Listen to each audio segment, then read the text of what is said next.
नमस्कार, स्वागत है आपका इंडिया एनालिसिस देख रहे हैं आप। मैं हूं आपके साथ प्रशिता शर्मा। एमपी में हरियाणा इफेक्ट। हरियाणा में लगे जोरदार झटके के बाद कांग्रेस में सन्नाटा है। हरियाणा में हार की वजह खोजी जा रही है, लेकिन फिलहाल जो सबसे बड़ी वजह मानी जा रही है वो है बड़े नेताओं में तालमेल की कमी, या दूसरे शब्दों में कहें तो कलह। ऐसे में अब बड़ा सवाल ये उठता है कि क्या एमपी में भी कांग्रेस हरियाणा के नतीजों से सबक लेगी, क्योंकि हाल हरियाणा जैसे लगभग मध्य प्रदेश में भी है। यहां तो दशकों से कांग्रेस छत्रप्पों में बटी है, जितने नेता उतने गुट हैं। शायद यही वजह है कि पीसीसी की कमेटी तक घोषित ही नहीं हो पा रही है। आज इसी पर चर्चा करेंगे, मध्य प्रदेश में हरियाणा इफेक्ट। उससे पहले सुन लेते कुछ राजनीतिक प्रतिक्रियाएं। निश्चित रूप से सामने है, लेकिन हरियाणा की हार कांग्रेस की हार नहीं है और वह बीजेपी की जीत नहीं है, वह तो शासकीय तंत्र की जीत है। जिस तरह का माहौल हरियाणा में शासकीय द्वारा किया गया है, सरकार द्वारा किया गया है, वो सबसे मानी है। चुनाव परिणाम आने के बाद कहीं ना कहीं किसी न किसी बात के लिए तो निर्णित होता है, और इसकी गुटबाजी की बात होती है। गुटबाजी वाली बात तो है ही नहीं। कहाँ गुटबाजी? गुटबाजी अगर भाजपा में थी, गुटबाजी कितने गुट मिलेंगे? कांग्रेस में कोई गुटबाजी नहीं है। कांग्रेस में सर्वश्रेष्ठ नेता हमारे आदरणीय खड़गे जी हैं, सोनिया जी हैं, राहुल गांधी जी हैं। और इस बात को लेकर मध्य प्रदेश में जो बात कह रहे हैं कि छत्रप्पों में कोई बात, यहाँ छत्रपाली की बात ही नहीं। यहाँ सिर्फ कांग्रेस एक है और कांग्रेस एकजुट है, और हमारे अध्यक्ष आदरणीय जीतू पटवारी जी। हरियाणा के चुनाव परिणाम के बाद में हरियाणा के चुनाव परिणाम में कांग्रेस की पराजय की समीक्षा कांग्रेस के केंद्रीय नेतृत्व राहुल गांधी जी और उनकी बहन प्रियंका गांधी जी विदेश की धरती में 7 समुद्र पार से कर रहे हैं। जब भी देश के अंदर चुनाव होते हैं, प्रदेशों में चुनाव होते हैं, ये दोनों भाई बहन विदेश के टूर पे होते हैं। कांग्रेस की आपसी फूट, आपसी गुटबाजी, हरियाणा के बड़े नेताओं का आपसी झगड़े, ये सब उनको नहीं दिख रहे हैं। उनको तो ईवीएम में खराबी है, वोटिंग मशीन की काउंटिंग ठीक नहीं हुई है, भारत निर्वाचन आयोग पक्षपात कर रहा है। इस प्रकार की भ्रांतिपूर्ण बातें फैलाकर और जो है देश के लोकतंत्र का और विशेष करके यहाँ की निष्पक्ष चुनाव प्रक्रिया का माखौल उड़ाने का काम ये लोग कर रहे हैं। दोनों भाई बहन बाज आए तो अच्छा। तो क्या हरियाणा के चुनाव परिणामों से सबक लेगी कांग्रेस? छत्रवाद पर रोक लग पाएगी? मध्य प्रदेश में क्या जीतू पटवारी को फ्री हैंड मिलेगा? तमाम सारे सवाल हैं, इन्हीं पर आज हम चर्चा करेंगे। खास पैनल जुड़ रहा है। परिचय सबसे पहले आपका करा देते हैं। हमारे साथ भाजपा से योगेश गुप्ता जुड़ रहे हैं, आपका स्वागत है। वरिष्ठ पत्रकार देवदत्त दुबे जी हमारे साथ जुड़ रहे हैं फोन लाइन पर, आपका भी स्वागत है। योगेश जी, जिस तरह के आरोप बीजेपी लगा रही है कांग्रेस पर, मध्य प्रदेश की अगर बात की जाए तो हरियाणा इफेक्ट यहां पर देखने को मिल रहा है। अभी तक कमेटी नहीं बन पाई है जीतू पटवारी की, लेकिन हरियाणा में जो बीजेपी को जीत मिली है उस पर कांग्रेस सीधा आरोप ही लगा रही है कि ये सिर्फ और सिर्फ तंत्र की जीत है, ना बीजेपी की जीत है और ना ही कांग्रेस की हार है। देखिए प्रशीता जी, मध्य प्रदेश कांग्रेस के हालात हरियाणा कांग्रेस से भी ज्यादा खराब। पिछले 24 सालों से 2003 से लेकर लगभग 21 सालों से मध्य प्रदेश में कांग्रेस सत्ता से दूर है। 2018 में मध्य प्रदेश की जनता ने इन्हें जनादेश दिया भी, तो उसका ये रक्षा नहीं कर पाए उस जनादेश का, और कमलनाथ जी चलो चलो में उनकी सरकार चली गई। यहाँ पर विभिन्न गुटों में बटी हुई कांग्रेस पार्टी, जो ना विधानसभा की हार से कोई सबक ले पाई, चिंतन मनन मंथन करेंगे 2023 के चुनाव के बाद का। फिर लोकसभा चुनाव में 29-0 का रिजल्ट आया, फिर इन्होंने वही बात दोहराई कि हम चिंतन मनन मंथन करेंगे। मगर आज जैसा कि अभी आपने बताया 9 महीने तक कोई इनकी कार्यकारिणी घोषित नहीं हो पाई है। कहने का तात्पर्य कि जीतू पटवारी जी के हाथ बंधे हुए छत्रपों के गुटबाजी के चलते, और जूतम पेचार का जो डर है जीतू भाई, वो भी एक बहुत बड़ा कारण है। और हरियाणा में कांग्रेस की हार के 4 मुख्यतः कारण मैं मानता हूं। पहला कारण है कि वहां जो कांग्रेस के विरोधी हैं उन्होंने कांग्रेस उम्मीदवारों के खिलाफ चुनाव लड़ा, एक कारण वो है। दूसरा, बड़े नेताओं के बीच में आपसी सामंजस्य की कमी, कुमारी शैलजा चुनाव प्रचार से दूर नहीं। तीसरा कारण जो मैं मानता हूं वो निश्चित रूप से लचर संगठन कांग्रेस का। कई बूथों पर कांग्रेस के कार्यकर्ता नदारद थे हरियाणा में। और चौथा और सबसे अहम कारण है ओवर कॉन्फिडेंस, कांग्रेस के नेताओं का ओवर कॉन्फिडेंस, कि हम तो सरकार बना रहे, जिस प्रकार उन्होंने मध्य प्रदेश में दोहराया था बार बार कि मध्य प्रदेश में कांग्रेस की सरकार बनेगी 2023 में, ठीक उसी नीति पर चलते हुए हरियाणा में उन्होंने पराजय का स्वाद चखा। वहीं दूसरी तरफ भारतीय जनता पार्टी हरियाणा के को लेकर संगठन भी को कांग्रेस देखिए। यही कह रही है ना कि किसान परेशान थे, अग्निवीर युवा नाराज थे, पहलवान नाराज थे, तमाम तरह की जो परिस्थितियां थी वो कांग्रेस के पक्ष में थी, लेकिन परिणाम बिल्कुल अप्रत्याशित। देखिए, अग्निवीरों ने भी भारतीय जनता पार्टी को जन आशीर्वाद दिया, किसान भाइयों ने भी अपना जन आशीर्वाद भारतीय जनता पार्टी को दिया, जाट बहुल क्षेत्रों में भी बीजेपी को बहुमत मिला और हमारी माँ बहन बेटियों ने भी भारतीय जनता पार्टी को खुले तौर पर समर्थन किया। ये कांग्रेस पार्टी अपने निकम्मेपन को कब तक ईवीएम और प्रशासन के तंत्र की आड़ में छुपाई, सच्चाई से रूबरू जितनी जल्दी हो सके। 125 साल पुराना कांग्रेस का ये संगठन है जो हाशिए पर चल रहा है। मध्य प्रदेश से कांग्रेस मुक्त हो चुकी है, हरियाणा से भी कांग्रेस मुक्त हो चुकी है। चलिए, देवदत्त जी की प्रतिक्रिया ले लेती हूँ। देवदत्त जी, क्या लगता है आपको, मध्य प्रदेश में भी हरियाणा इफेक्ट, क्योंकि एकदम शांति छा गई है कांग्रेस में, 9 महीने हो चुके, कार्यकारिणी नहीं बन पाई है, फ्री हैंड जीतू पटवारी को नहीं मिल पा रहा है, क्या अब दिल्ली का दखल बढ़ेगा, क्या हरियाणा के चुनाव परिणामों से कांग्रेस सबक ले पाएगी, तमाम तरह के सवाल है, लेकिन मध्य प्रदेश में किस तरह से आप इसे देखते हैं?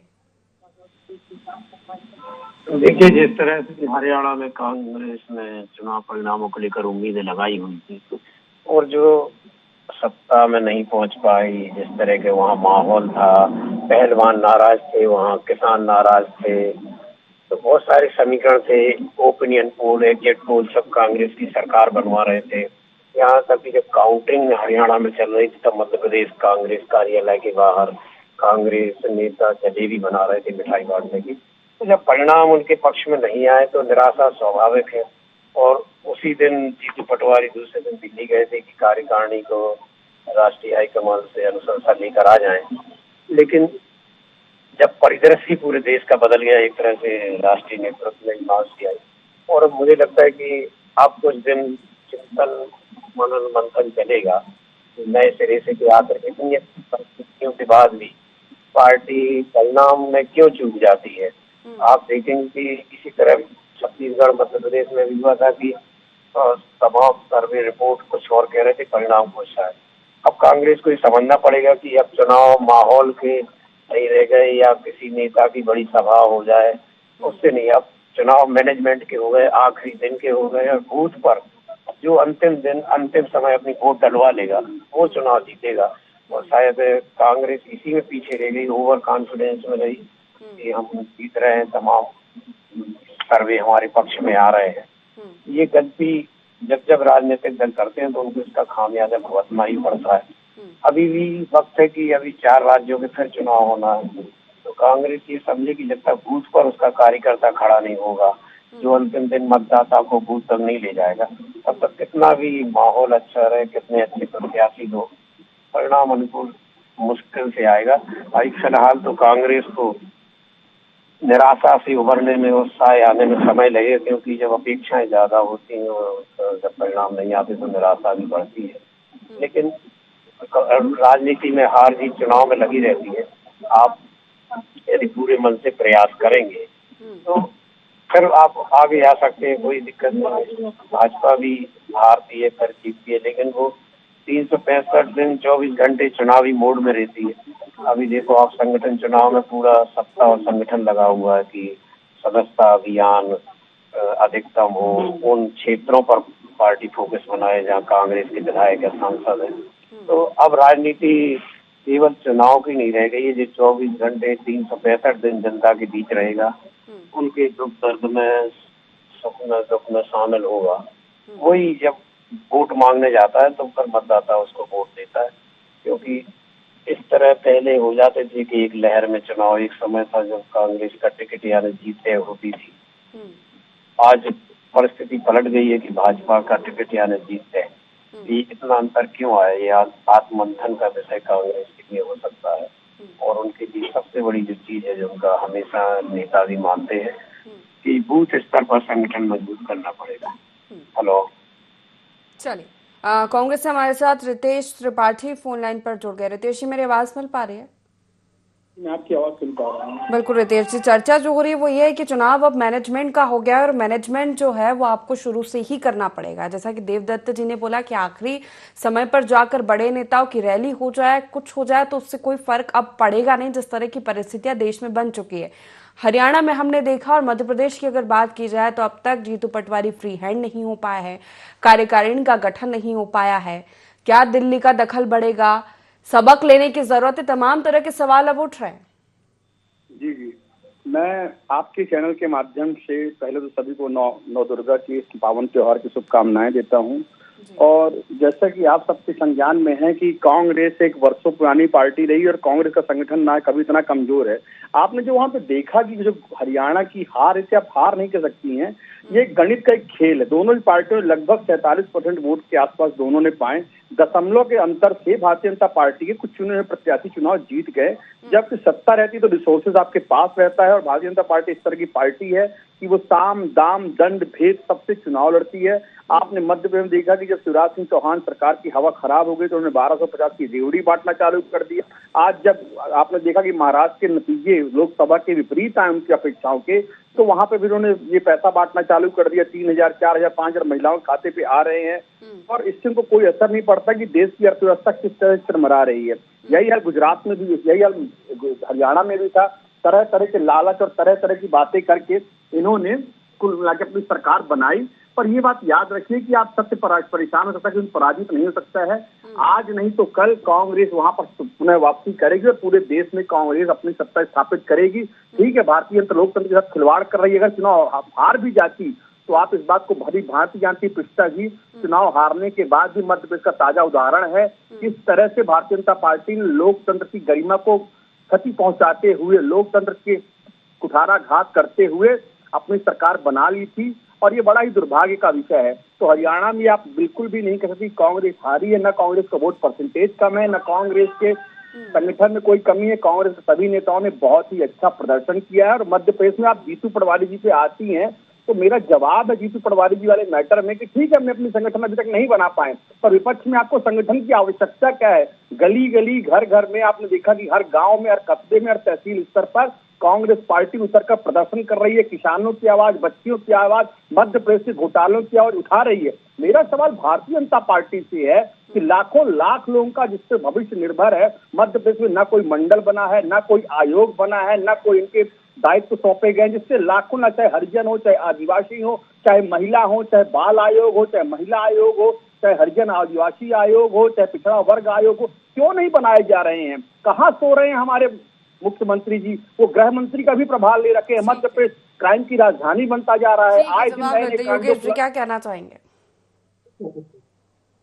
देखिए, वही वाली बात हो गई कांग्रेस के साथी के द्वारा कि खिसियानी बिल्ली खंबा नोच।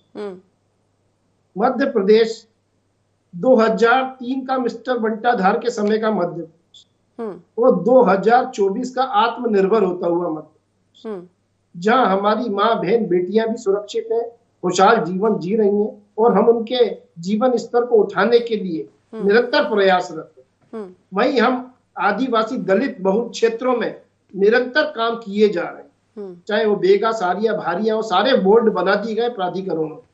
और मेरे मित्र शायद देखते नहीं है, रोजगार पोर्टल पर भी शिक्षकों की 80,000 से ज्यादा की भर्ती है, 70,000 से ज्यादा भर्ती की निकली हुई है पुलिस विभाग में, और इंजीनियरों की भी 40,000 से ज्यादा की भर्ती निकली हुई है। तो निश्चित रूप से युवाओं को भविष्य को लेकर डॉक्टर मोहन यादव जी जिस प्रकार रीजनल समिट के माध्यम से 500 कंपनियों में और 5 करोड़ युवाओं को स्किल्ड बनाने की जो योजना है पीएम स्किल्ड योजना के अंतर्गत, हम निरंतर उस पथ पर आगे बढ़ रहे हैं। और आगे आने वाला समय मध्य प्रदेश का होगा। पूरे भारत में विश्वास के साथ कहता हूं, यशस्वी मुख्यमंत्री डॉक्टर मोहन यादव जिस तरीके से फ्रंट फुट पर आकर बैटिंग कर रहे हैं, निश्चित रूप से आने वाले 4 वर्षों में मध्य प्रदेश की सूरत हाल बदल जाएगी। और वही दूसरी तरफ कांग्रेस पार्टी, जिसमें ना कोई नेता है, ना नीति है, ना नियत है, कहाँ है जलेबी भाई?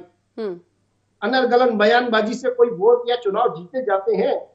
आपने लोकसभा चुनाव के बाद जितने प्रश्न उठाए माननीय प्रधानमंत्री मोदी जी के ऊपर, उन सभी प्रश्नों का मुंह तोड़ जवाब हरियाणा की जनता ने भी दिया, जम्मू कश्मीर में भी ठीक आप है, जाना जवाब चाहिए। लेते रितेश जी, वोट से रितेश जीत जी। कर आए 370 हैं, धारा इस बात को के याद ऊपर रखिए आदरणीय आज जो गुप्ता जी। ऐतिहासिक भारतीय जनता वोटिंग हुई पार्टी है के जम्मू काबिल कश्मीर प्रवक्ताओं में, के साथ वो इस दिक्कत बात ये का पिस्टा जी प्रमाण कोई है कि पढ़ लिख के नहीं 370 को आते हटाने हैं। में अगर ये केंद्र चुनावी सरकार आंकड़े की खगोल भूमिका क्या है, अगर अपने स्पष्ट रूप से वहां के जो क्षेत्र मन के मुताबिक निवासियों ने उसकी सराही। डिक्शनरी है तो उसको अगर चेंज करके थोड़ी किताबों का ज्ञान लेके आए तो इनको बहुत अच्छे आंकड़े मिल सकते हैं। शर्म आनी चाहिए, चैनल में बैठ के झूठ बोल रहे हो आप। अरे चैनल पर आपके बैठकर नरेंद्र आप मोदी लोग जुम्मा झूठ जुम्मा परसते लाख हो। वोट से जीत मैं कर तो आए हैं और आप ऑथेंटिक मोदी जी की करता हूँ। बात कर रहे हो। ऑथेंटिक किस मुंह से बात आप मोदी करता जी हूँ, की आप बात लोगों कर के रहे साथ हो? तथ्यों के आज साथ बात मोदी करता नाम हूँ। का जो वाह का शो था वो पूरी तरह से फ्लॉप हो चुका है।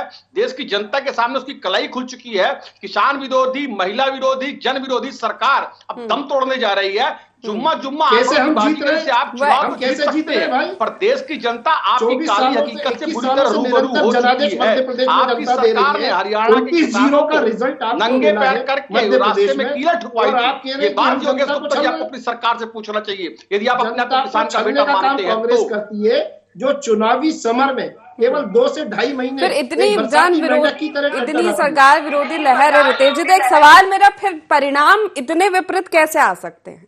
मैडम ये बिल्कुल बहुत अच्छा सवाल पूछा पिस्टा जी आपने। मैं आपको इस बात की भी जानकारी देना चाहूंगा कि आज तक भारतीय इतिहास में 100% लोगों में 37% लोग चुनाव जीते हैं वो डकैत थे, ब्लैकमेलर थे, अपराधी थे, मर्डरर थे, दागी छवित के थे। देश में चुनाव जीत लेना है पिस्टा जी कतई आपकी नैतिकता की गारंटी नहीं हो सकती है। इस बात का देश का लोकतंत्र गवाह है। चुनाव जीतना एक अलग बात है और नैतिक होना अलग बात है। ये दो अलग अलग पहलू हैं। रही बात कांग्रेस की चुनाव हारने की, हरियाणा में हमने भारतीय जनता पार्टी के समकक्ष वोट पाए हैं, इस बात से आप इंकार नहीं कर सकती हो। दोनों का ही परसेंटेज एक ही परसेंटेज रहा है। योगेश गुप्ता जी अगर पढ़ लिख कर चैनल में बैठते तो उसकी जानकारी होती, पर भारतीय जनता पार्टी के नेताओं के साथ दिक्कत यह है कभी वो किताब खोलना नहीं सीटों का अंतर चाहते, काफी है, बिल्कुल सीटों के अंतर से सरकार बन गई, बीजेपी ने हैट्रिक लगा दी, इसलिए तो सवाल उठ रहे हैं। फिर मध्य प्रदेश की बात करें तो फिर वही सवाल मध्य प्रदेश में भी उठ रहे कि कार्यकारिणी अब तक नहीं बन पाई है, मध्य प्रदेश की जनता कलह मानी जा रही है, नेताओं में तालमेल नहीं बन पा रहा है, तमाम तरह की परिणाम आने के बाद हरियाणा में भी यही तरह बात कर रही है मैडम पिस्टा जी। आपने देखा कि आज मऊगंज के विधायक अपनी सरकार के रहते हुए शराब माफिया के सामने दंडवत हुए। दूसरे चरण में उस बात और कुलदीप बिश्नोई जो भारतीय जनता पार्टी के जबलपुर से विधायक है, उन्होंने इस बात का समर्थन किया कि हमारी सरकार में हमारी बात नहीं सुनी जा रही है। गोपाल भार्गव जी ने भी कल ही ट्वीट किया था कि हमारी सरकार में बच्चियों की हालत बड़ी खराब है, बर्बरता के साथ उन्हें मारा जा रहा, बलात्कार किए जा रहे हैं। मैं पूछना चाहता हूं भारतीय जनता पार्टी के अंदर कितने खेमे, कितने मंत्री, कितने विधायक ग्रुपों में बटे हुए, इस बात का जवाब है भारतीय जनता पार्टी पास। पहले खेमा हुआ करता था शिवराज खेमा, फिर दूसरा खेमा बना महाराज खेमा, अब तीसरा खेमा बन चुका है मोहन यादव जी का खेमा। इस तरह के खंड खंड विखंड में भारतीय जनता पार्टी न जाने कितने खेमों में बची हुई है, पर किसी की हिम्मत नहीं उन पर सवाल उठाने की, क्योंकि ये दलालों का, ये कहा जाए तो बहुत बड़े घोटाले बाजू का गिरोह चल रहा है। किसी की हिम्मत नहीं उन पर सवाल उठाने की। पर सच्चाई आपके चैनल के माध्यम से मैं मध्य प्रदेश की जनता के सामने परोसना चाहूंगा। योगेश जी, वल्लभ भवन को दलालों का अड्डा कमलनाथ ने बनाया था। एक गुट कमलनाथ गुट, दूसरा दिग्विजय सिंह गुट, तीसरा अजय सिंह राहुल गुट। कमलनाथ के भूत से बाहर आ जाइए महाराज। 5 साल निकल चुके कांग्रेस, इनको भाजपा, इनको कमलनाथ का भूत इस तरह सवार है कि 100 साल बाद भी कमलनाथ सोते जगते कमलनाथ नजर आता है। अरे मुद्दों पर बात करिए, तथ्यों पर बात करिए, बिल्कुल भाई रितेश जी मुद्दे पर बात करते हैं ना। 20 साल से सत्ता से दूर कांग्रेस मंथन करने की जरूरत नहीं है। चुनाव परिणाम जिस तरह के आ रहे राज्यों में, विधानसभा खड़े उतरते हैं, कि हरियाणा में चुनाव के परिणाम आने के बाद आप सहयोगी दलों से घिर गए। आप भारतीय जनता पार्टी प्रवक्ता को बोलने दीजिए, देखिए कोई जवाब उनके पास। तो आपका मैं सम्मान करता हूं, महिलाओं का पूरा सम्मान है, पर उनका जवाब मैं सुनना चाहता हूं। मुंह में दही जमाकर बैठ जाते, कोई शब्द नहीं रहता, कोई जवाब नहीं रहता इनके पास बोलने के लिए। किसी आधार पर जनता के बीच जाते। चुनाव जीतना साम दाम दंड भेद के आधार पर अलग बात हो सकती है पृष्ठा जी, पर नैतिकता के मुर्बाने पर अब मैं आपसे पूछना चाहता हूं, वही हरियाणा की बेटी को बार बार भारतीय जनता पार्टी के सांसद ने अपमानित किया, इनके मुंह से एक शब्द निकला क्या उस बेटी के लिए कि नहीं आप ऐसा नहीं कर सकते हो? राहुल गांधी ने संसद में खड़े होकर इस बात का कहा कि चाहे स्मृति ईरानी हो या कोई भी भारतीय जनता पार्टी का विरोध नहीं करेगा। तो ये सब बातें, नैतिकता की बातें, कांग्रेस पार्टी मानवतावादी रवैया नहीं छोड़ सकती। चुनाव जीतना हारना, आपने दिया ना टिकट, वो तो चुनाव जीत गई, कांग्रेस को नहीं जिता पाई। जी देवदत्त जी का रुख करूंगी। देवदत्त हमारे जी, यहाँ से मध्य डकैत प्रदेश जीत की के बात जाते की हैं, इसमें कौन सी बड़ी बात है? पर हम अपने सिद्धांतों पर खड़े उतरेंगे पृष्ठा जी, ये बहुत बड़ी बात है। चुनाव में हम बराबर से लड़े, बराबर वोट लिए, ठीक है, जल्दी से जवाब दे दीजिए देवदत्त जी और का अगर रुख हम हरियाणा में हारे तो हम जम्मू कश्मीर में चुनाव जीते, पृष्ठा जी, इस बात को क्यों नहीं उठा रही हैं? आपने जवाब मांगा, जम्मू कश्मीर में चुनाव अगर जीती है तो कांग्रेस पार्टी चुनाव जीती है, इस बात की जानकारी तो आपको होगी ना, इस बात को भी आप बयान करती है। दूसरी बात, नैतिकता की बात करी आपने। आपके नेता प्रतिपक्ष दो सीटें जीती है, महिला के यौन शोषण में तत्पश्चात वो अपने बंगले पर आत्महत्या करवाते हैं। दूसरे उपनेता हेमंत कटारे बलात्कार और रेप के मामले में अंदर हुए, उन्होंने अपने नॉमिनेशन फॉर्म में बकायदा इस बात की जानकारी दी। तीसरे नेता आपके जो यौन शोषण के आरोप में कई बार जो रेलवे में औरतों के साथ छेड़खानी करते हुए पाए गए कई सांसद कर रहे हो ब्रजभूषण कितने सालों तक मीडिया फोगाट के बारे में। ठीक है, चलिए देवदत्त जी की प्रतिक्रिया लूंगी मैं इस पर। छत्रपों से घिरी हुई कांग्रेस की तमाम तरह की बातें अक्सर कांग्रेस को लेकर कहा जाता है कि वो दूसरे दलों से ज्यादा अपनों से घिरी हुई होती है। ठीक है, दोनों शांत हो जाइए। पार्टी का हर एक नेता महिला, ठीक है योगेश जी, रितेश जी, एक मिनट चाहिए बोलने के पहले। जिस पार्टी का नैतिक पतन हो, ठीक है योगेश जी रुक जाइए, नैतिकता की बातें करते हुए ठीक है अभी करेंगे नैतिकता की। देवदत्त जी की, रितेश जी एक मिनट रुक जाइए। देवदत्त जी, कांग्रेस के लिए अक्सर ये कहा जाता है कि दूसरों दलों से ज्यादा वो अपनों से घिरी हुई होती है। क्या लगता है आपको मध्य प्रदेश में जो परिस्थितियां बनी हुई है, यही कहा जा रहा है कि जितने नेता है उतने गुट है। जीतू पटवारी को फ्री हैंड नहीं मिल पा रहा है, इसलिए कार्यकारिणी कमेटी अभी तक नहीं बन पाई है। अब दिल्ली का दखल होगा। बिल्कुल, कांग्रेस में हमेशा से ही छत्रपों में पटी हुई पार्टी है। सिंधिया और अर्जुन सिंह, मोतीलाल भोरा, दिग्विजय गुट हुआ करते थे। आज भी सिंधिया बाहर हो गए, तब भी कमलनाथ, दिग्विजय सिंह, अजय सिंह, अरुण यादव और जीतू पटवारी नया गुट प्रदेश में तैयार हो रहा है। तो जब तक ये गुटबाजी उस स्तर पर नहीं होना चाहिए कि मतदान के दिन भी ये रहे, क्योंकि बीजेपी में गुटबाजी है लेकिन चुनाव के समय सलेक हो जाते हैं। कांग्रेस माहौल के भरोसे रहती है कि सत्ता से नाराज वोट हमें मिल जाएंगे, लेकिन कांग्रेस को ये समझना पड़ेगा कि हवा कितनी भी तेज चले लेकिन वो ट्यूब के अंदर नहीं जाएगी। ट्यूब के अंदर हवा जाने के लिए पंप जरूरी है, और वो ऐसे ही माहौल आपके पक्ष में कितना हो, लेकिन वोट डलवाने के लिए आपका कार्यकर्ता बूथ पर होना जरूरी है। केवल माहौल के भरोसे चुनाव नहीं जीते जा सकते। तो छत्रपों को समझना पड़ेगा कि यदि ऐसे ही आपस में लड़ते रहे तो धीरे धीरे जिस तरह से सिमट रही है पार्टी और भी सिमटती जाएगी, और फिर पार्टी को आधा जितने अन्य राज्यों जैसे। हेलो जी देवदत्त जी,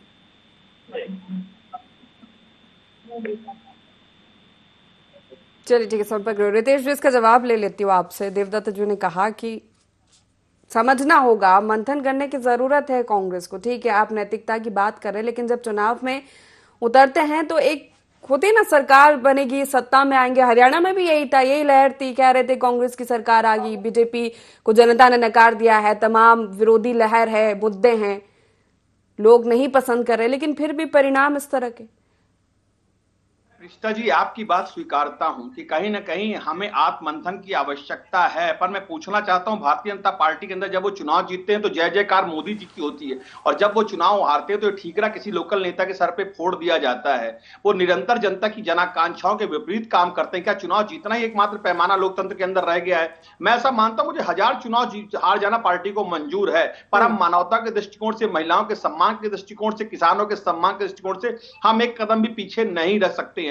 रही बात आत्मावलोकन की, आत्ममंथन की, तो निश्चित तौर पे कांग्रेस पार्टी इस विषय पर समीक्षा करेगी, चीजों को गंभीरता से लिया जाएगा। पर मेरा एक मीडिया के साथ अनुरोध भी है, जो हरियाणा की खूब हाईलाइट को, हरियाणा की कांग्रेस की हार, पर साथ साथ जम्मू कश्मीर की जीत को भी हाईलाइट करेंगे तो एक माहौल बैलेंस बना रहेगा। पृष्ठा जी, बहुत बहुत धन्यवाद देता हूं ND24 के सभी लोगों को, और बहुत बहुत धन्यवाद करता हूं। मेरी बात समाप्त होती है। योगेश जी, देखिए, हरियाणा में कांग्रेस की जो हार हुई है उसको तो कांग्रेस निगल नहीं पा रही। सीधे तौर पर अगर मैं कहूं तो हरियाणा के कई क्षेत्रों में कांग्रेस पार्टी के प्रत्याशी तीसरे और चौथे नंबर पर आए। अगर रिजल्ट का गंभीरता के साथ अवलोकन करेंगे रितेश जी, तो आपको ये स्पष्ट रूप से नजर आएगा। जम्मू कश्मीर के संदर्भ में भारतीय जनता पार्टी की अगर 2014 में 25 सीटें थी, तो अभी 5 सीटें और बढ़ी हैं हमारी, 29 सीटें, 4 सीटें बढ़ गई। वोट शेयर भी हमारा बढ़ा है जम्मू कश्मीर में। वही कांग्रेस पार्टी 11 से 6 सीट पर आ गई है, तो 370 पे भी वहां ठप्पा लगाया है वहां की जनता ने।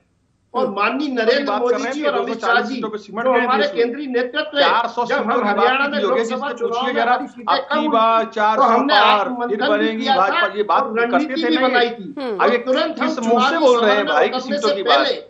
400 सीटों की बात करते करते 240 सीटों में सिमट गए और चंद्रबाबू नायडू से लेकर नीतीश कुमार तक के हाथ पर जोड़ने पड़ रहे हैं इनको, जिनका मुंह देखना ठीक है, लेकिन अब मंथन करना पड़ेगा ना आगे और राज्यों में चुनाव है रितेश जी, क्योंकि हरियाणा में हार के बाद अब सहयोगी से भी गिर गए कि ओवर कॉन्फिडेंस था, सिर्फ गठबंधन के साथ ही कांग्रेस चल पाएगी। तमाम तरह की प्रतिक्रियाएं ही सहयोगी दलों से सामने आई है आपको लेके। ठीक है, चलिए, समय की कमी, आप तीनों मेहमानों का बहुत शुक्रिया हमारे साथ इस चर्चा में शामिल होने के लिए। तो हरियाणा का इफेक्ट मध्य प्रदेश में भी क्या नजर आ रहा है, क्योंकि परिणाम के बाद सब कुछ शांत है। अब कार्यकारिणी कमेटी को लेकर भी सवाल उठने लगे हैं, क्या जीतू पटवारी को फ्री हैंड मिलेगा या फिर दिल्ली का दखल होगा।